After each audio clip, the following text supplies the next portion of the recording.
Hey, we're talking about change this week, which yesterday, if you missed yesterday, whoa, we had a wild discussion. We went at it pretty good. A lot of comments from folks and a lot to think about. I know I thought about it over the last 24 hours. I'm going to guess Tom did. We're going to talk about change and our experience and how those things work together as we continue on our pathway to figuring out how to be more effective in whatever we do. All that and more coming up on episode 947 of today's Antidote. Don't miss it. Stay tuned for today's Antidote, brought to you by the Renegade Success Network.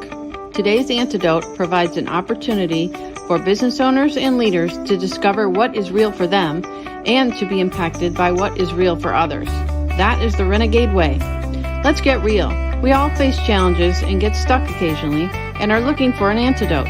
Each weekday, this show dives into a topic that may have you stuck, frustrated, and uncertain.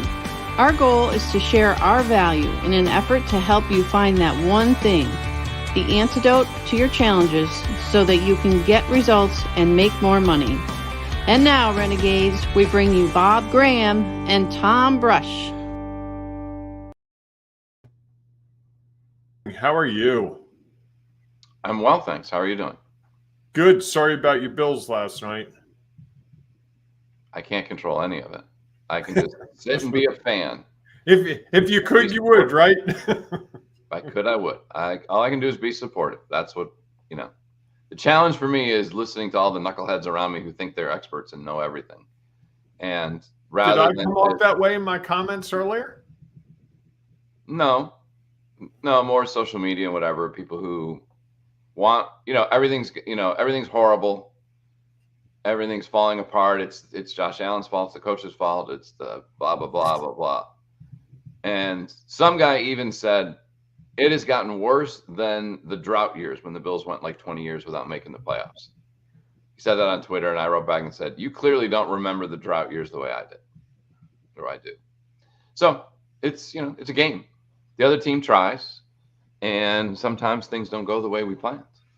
Well, as we talk about change in our experience, one of the things I think that points to that person who doesn't recognize, that says is as bad as before, is our perception of what happened in the past often gets distorted, right? Our experience changes. I can remember a girl that I wanted to go out with in high school wouldn't go out with me. I thought for sure, I know it's hard to believe, right? Who wouldn't go out with me?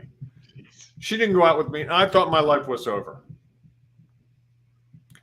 Now it's become a running joke. If you know me, you know this girl's name, and it's just a running piece of my life that kind of typifies, really, Bob? Really? I think there's a song about that. What's that? I think there's a song about that. Only one? There's probably a song written every hour. And I think that says every a lot song about can't have Travis Kelce in it now, can it? Just saying. It's too pop culture for me.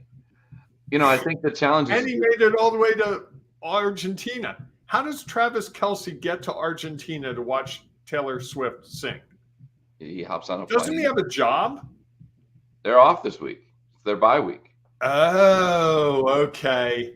Come on. If you're going to reference pop culture, you got to know what's going on. I did not know that. I just know that it's a long flight to Argentina. Yeah. But if you have a whole week off. Now, I will say this about Travis Kelce.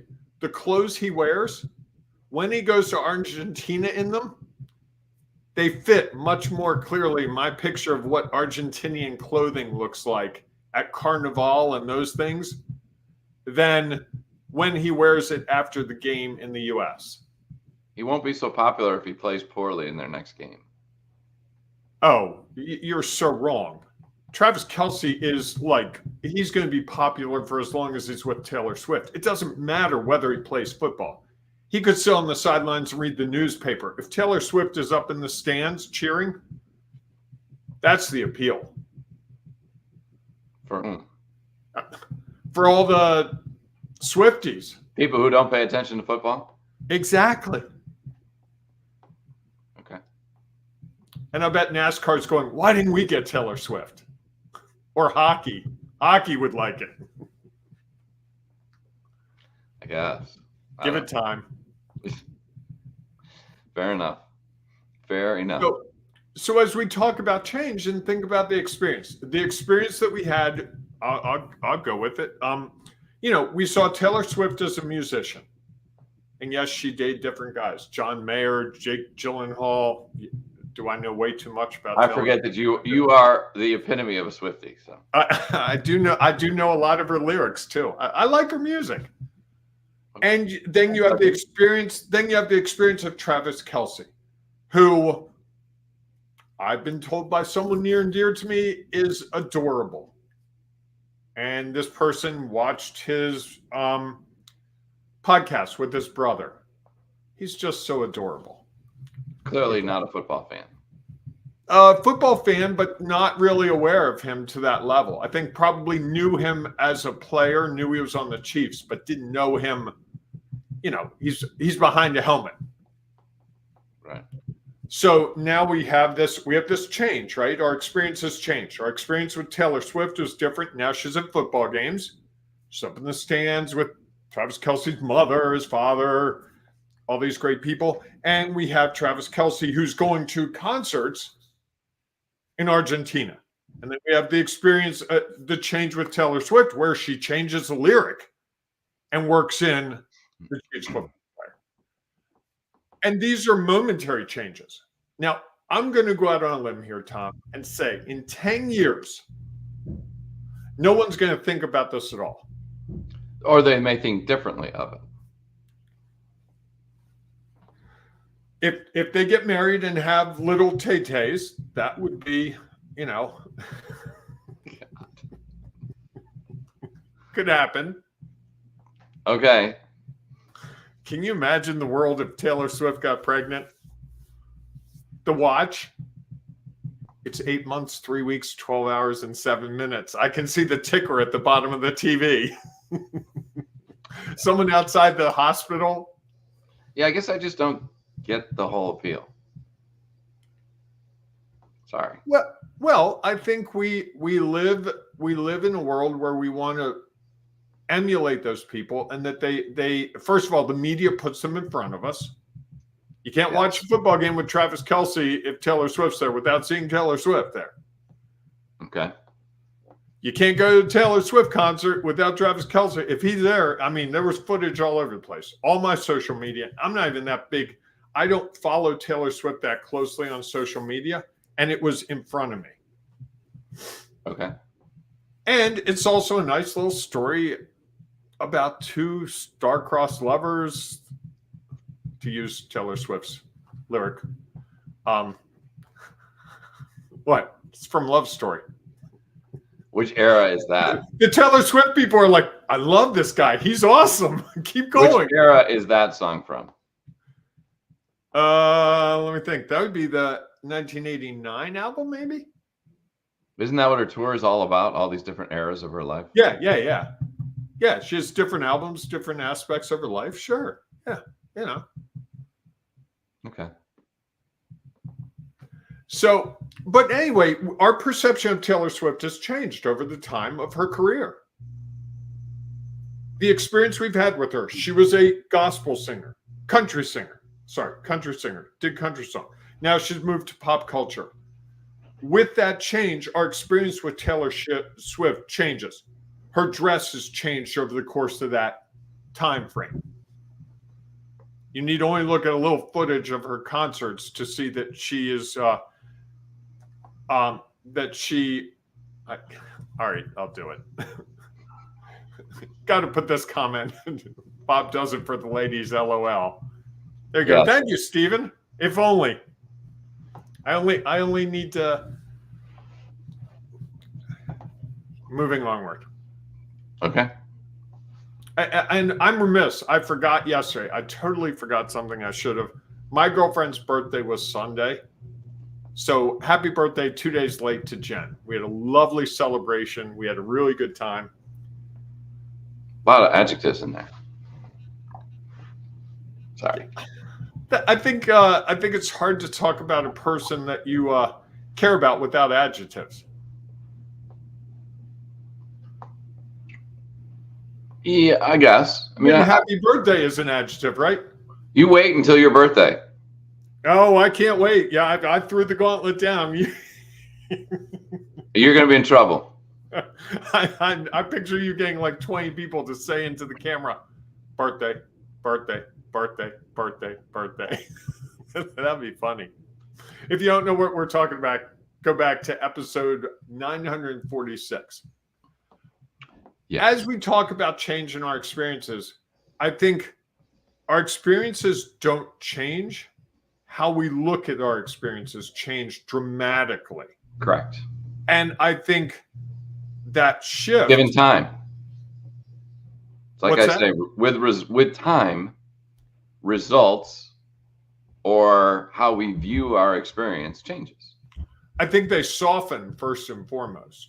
Sometimes There's something I'm doing this week that's driving me crazy that I have to do for my work. It's absolutely driving me nuts. In a month, that will soften. And I'll be like, you know what? maybe Whatever. Yeah, I did that thing. depends And I on think how we much have it that impacts you. experience.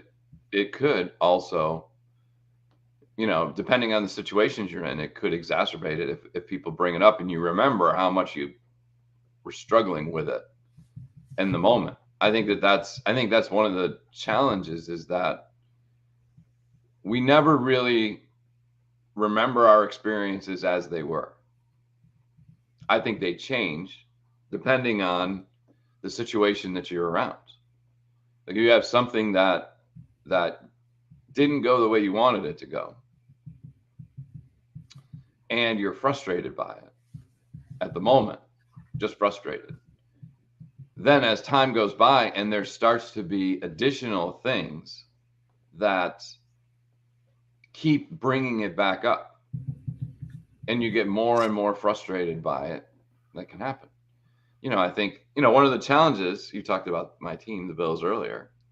One of the challenges for Bills fans is they have a lot of those experiences that didn't go as they planned. And while in some regards they have less impact now, in other regards, as other things happen around it, they start to build up and be like, wow, this isn't just one past experience. There's a lot of past experiences. And that can just rub more salt into the wound the next time something like that happens. As a Bills fan, I'm almost conditioned that something is going to happen. So last night they went down and scored a touchdown to take the lead with less than 2 minutes to go. Many people would be like, woohoo, great, game's over, we're going to win. Me, being the pessimistic, or the sort of Bills fan, the normal Bills fan, is like, what's going to happen now? It's going to cause us to lose. And I think that's one of the challenges, is that what's been real for me is that when they're in those situations, something crazy happens, and again, happened last night, that sort of like snatches defeat from the jaws of victory. And so that's part of my experience. And we end up doing that in our own professional lives. Of course. Every time I remember a guy, every time I give this presentation, this Something goes happens. wrong. It's like, why don't you change the presentation? What's my presentation? Why don't you change how you look at it? And we do that. We condition ourselves. Like, I remember there was a time that I wore a certain tie. And when I taught, if I wore that tie, it seemed like something was always haywire in class. One time, the projector didn't work. I had a PowerPoint I was going to use, projector didn't work. Another time, they had a fire drill. And I literally threw away the tie after like wearing it 4 times. Like, so who's to say that the tie caused it? Probably not. But we like to make these causal connections. Of course. I did or didn't do this, or they did or didn't do this. And based on that experience, this is what happened. And we're always looking for the connections. And I think that's what you're trying to drive at ultimately here, is disconnect this situation, this show, from the other 946 of them. This is just today's show. You come at it differently today because you have new knowledge, experience, perspective. I come at it differently today, new knowledge, experience, perspective. We can never do this exact show ever again. Because no matter what, if we come back and do it tomorrow or do it next Tuesday, we're going to have different influences. You could have gotten a really good night's sleep last night. I could have had a really lousy night's sleep tonight. We could be fighting. We could be arguing. There are a million things, million variables. And what we tend to do is we tend to take our experience and try to take yesterday's experience and apply it to today, or 2 weeks ago, or to today, or 10 years ago. For the Buffalo Bills fan, what, 80s when they lost 4 Super Bowls? And here we are 40. What's that? Thanks for the reminder. But we're here 40 some odd years later. And I know there are people that are saying today, here it goes. This is just like when we lost those 4 Super Bowls 40 some odd years ago, which is so not possible because the NFL is a different sport than it was 40 years ago. The different players are different team. Over the 40 years. TV broadcasting rights, Monday Night Football is different. The way teams play is different. There are a million variables. The rules are different.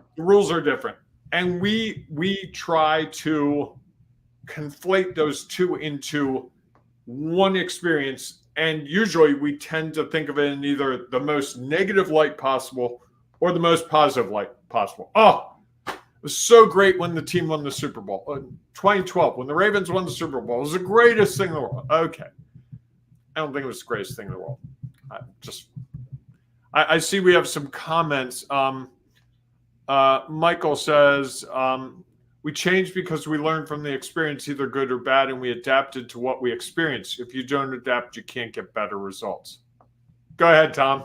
Chew on that one. Well, I think if we've learned from the experience, the challenge is I think so often we don't learn from it.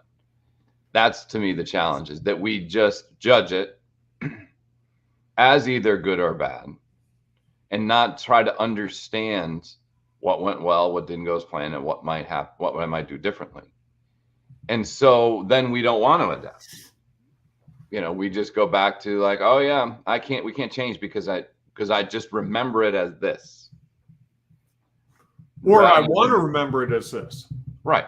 Rather than not worrying about the results, worry about what did we learn from the action, and how do we then leverage that action, which allows us, I think, to be more open to change.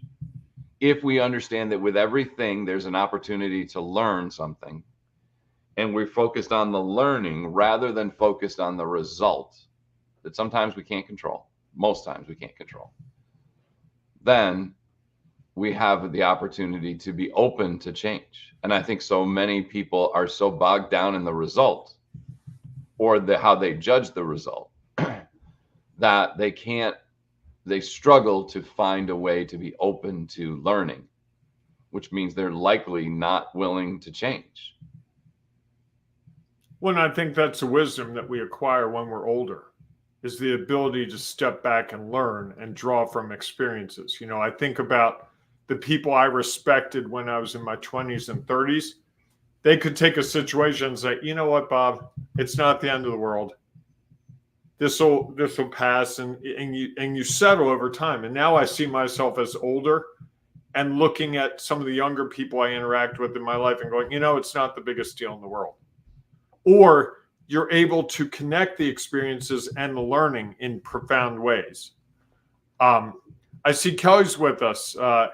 Kelly, we need to praise the process instead of the results, or else we won't learn from the process. There you go. She cut to the chase there. Absolutely. Yeah, I think if we're focused on the results, it's hard to learn from the process. And so, as she says, if you can focus on the process and what did you learn from it, then you have the opportunity to consider change, be open to change, because you think that there's a different way to do it.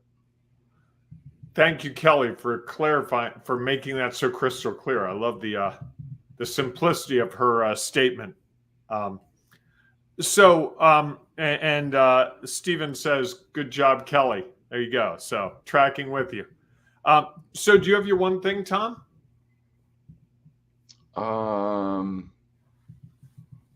Yeah, I think that, experience is all a part of what's real for us. And And I think so often, if we don't take time to try to learn from that experience, that we just judge it, use an adjective that defines that judgment, then we can get stuck in the impact of that judgment.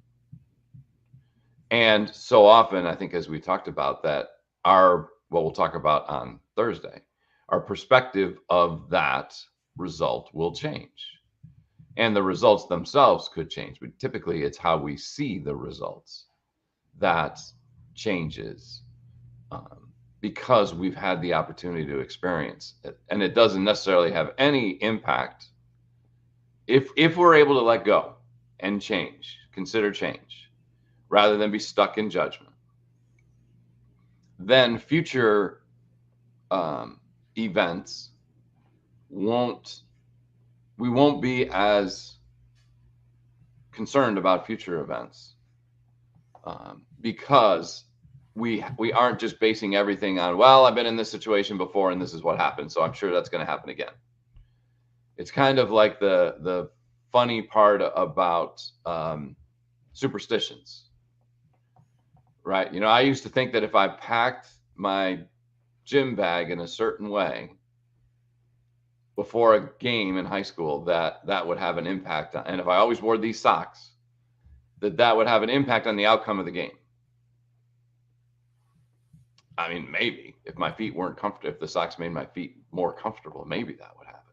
And likely it had nothing to do with the impact of the game. And yet we so often determine that if I sit in this chair while this is going on, if I wear the same suit to every meeting, that I'm going to get the same results because this is my presentation suit. And we get stuck in that this is what it is, and not what else about the presentation was there that I can learn from to leverage the next time. Not just that I wore this suit and this is my lucky suit, and so my presentation is going to go the way I want it to go. Steven says, I want your weigh in on this, Tom. There it goes. Forgetting is difficult for most. You're not suggesting that someone forget their experiences, right? Correct. I'm saying that I would suggest that they don't judge them, and consider that judgment, the immediate judgment, is what will always be real. What's real is going to change about that. We're going to look at it differently because we have other experiences. And I think if we just decide we want to forget about it, then we have lost the opportunity. We've lost some of the opportunity to learn from it. Again, if we're only in the judgment stage, we haven't found the value of it. And so while it would seem it'd be easier to forget, it's most likely harder to forget because we have judged it, and that emotion is so strong that it sticks with us. I like that. I think my one thing when we talk about change in my experiences is that my experiences probably are not as tied to each other as we think they are. You know, I want to make connections between what happened to me today and yesterday and 3 weeks ago and 14 months ago. And if you do the really, same thing, I need to get up in the morning and just approach today like, okay, I know those things, but it's not indicative of anything else. Or it's going to determine something else. Yes. Right. So Kelly said, whoops. Let me get that. Sorry, I hit the wrong button. Kelly says, slow down long enough to reflect on the experience. I like that. Points for Kelly for 1, 2, 3, 4, 5, 6, 7, 8, 9. 9 O's and slow. That's a lot of typing. You go, Kelly. And then Michael says, my one thing is one should keep an open mind during the change, then adapt according. The hope is we learn from the experience if we choose to change. Open mind promotes options. Yes. I like that. Open mind promotes options. Because I think what it does is if we're being open to change means that we're willing to learn. Mm-hmm. And if we're willing to learn, we have an opportunity to then figure out how to do some things differently. And what's real for us changes. So, well, thank you, Stephen and Kelly and Michael, for all sharing your thoughts and especially your one things. We appreciate that. I love the fact that more and more people are sharing their one thing. Just imagine how many antidotes we will have if people keep sharing their one thing. So please feel free to continue to comment if you're listening to this or watching it later. Please feel free to comment in the comments. Bob and I'll come back and comment on your comments. If you happen to be listening to the podcast where unfortunately there is no place to... Let me give you that from Kelly. Tom, sorry to interrupt. Open mind promotes options. That needs to be a t-shirt. So Michael, there you go. Kelly wants to buy that t-shirt from you. Get that thing. Go to Vistaprint or iPrint. No, you don't remember. I thought you were going down another route. Someone does t-shirts, right? Michael's daughter. Oh, you're right. I'm so sorry. I was thinking it was someone else. Okay, there you go, Michael. I think I might buy that t-shirt too. It's a good idea. There we go. Oh, there it is. Michael, thank you. I apologize, Michael. I should remember that.